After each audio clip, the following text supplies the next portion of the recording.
Hi, I'm Tony Hoyt, and this is the first video of a 3-video series of showing you how I incorporated Picmonic into my study habits in order to get a 257 on step 1.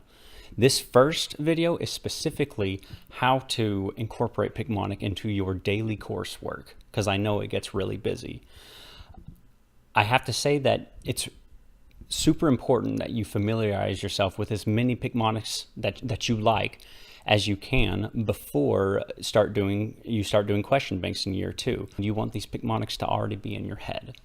So before I get a little bit more into that, I just want to rant a little bit about classwork. The lectures may be brilliant, but you can't always tell what's fluff and what's high yield information. That's why I say it's always best to use outside resources before ever listening to a lecture. And specifically, I say use Picmonic first. And here's why. You get the picture in your head, but you haven't practiced with it much yet. Then you pick up something like first aid or watch Pathoma. And as you're watching through them, it forces you to think back to the Picmonic that you just studied. So you are accidentally doing active recall of the pictures of Picmonic without even trying.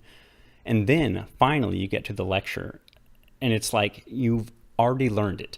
And then everything that wasn't on the outside resources or the Picmonic, you can say, okay, that was bonus information. That was a little fluff, or maybe something that I could get tested on in an in-class exam, but probably not step 1. So anyway, let's get right to it. This is a typical example of what I would do on a daily basis.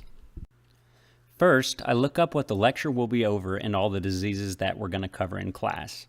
I see in my next lecture, we're going to cover nephrotic syndromes. So what I do next is I then open up Pathoma, not to watch first, but as a guide to look up Picmonics in a certain order. The first teaching point on Pathoma, as you can see here, is minimal change disease. I ran out of Pathoma subscription, so this is kind of a cheat. Anyway, so now I run back over to Picmonic and do a specific search for minimal change disease, and I found one. So I open it, now I watch it, and I read the individual facts, maybe watch it again, and then I quiz myself over it since it's the first time I'm seeing it. Now I run over to Pathoma and I watch the section only on the Picmonic that I just watched, constantly cross-referencing everything that I remembered from Picmonic with what I'm watching in this Pathoma. So now let's say you saw stuff on Pathoma that Picmonic did not cover. Well, that's fine. You just go back over to Picmonic, you add it. Add a character in a memorable way that will help you with that Picmonic fact. Now, once Pathoma moves along to the next teaching topic, press pause.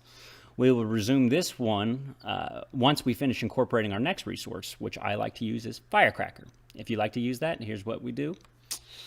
Now I open Firecracker to the section that I just learned on Picmonic and Pathoma. I mark it as current. Anything that won't be on the next in-class exam, I make sure is marked passed.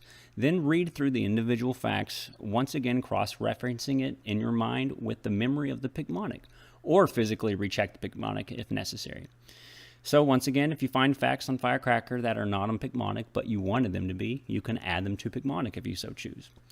After reading through all the Firecracker facts, take the quiz at the end of the section for good practice. Now, since you've done that, the next day those facts will jump to the queue line of daily Firecracker questions without you forcing it to. I really liked this feature with Firecracker, being able to mark stuff as current. So basically you repeat this process for each topic on Pathoma and Firecracker. And so the next thing on Pathoma here is FSGS, so I can bring back up Picmonic and start it all over. If you ever find a disease that's not covered in Picmonic, sometimes other students create them and you can watch theirs or you can create your own. So finally, we're ready for the part that you've all been waiting for. You finally get to watch your lecture. Except now it's going to be really easy because you've already gone over the most important information quite a few times. But let me ask you this. Are your lectures recorded? Because if they are, why are you going to class? I sure don't want to do all of the work that I just said right before class or the day before class. I want to do it during class. And by the time I'm done with it, the video as well as the PowerPoint was uploaded to the internet. I was able to download it, and then I could listen to it at 2 times speed, pressing pause whenever I needed to.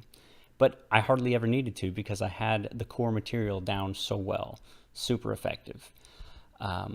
So basically, if you use this method throughout your coursework, all those Picmonics, by the end of your year 2, they will be in your mind quite well because you've used them and applied them, and it's going to be great for question banks. Now, my next video is the most important video because it talks about starting a question bank first semester of year 2, and it's a super effective way of using ANKI, however you want to say it, as well as Picmonic and as well as QBanks. I use Kaplan during the year, UWorld at the end of the year. Anyway, how you can combine that all to make an awesome smart book that you keep up with throughout the year. Super effective. I swear it works. Thanks. Bye.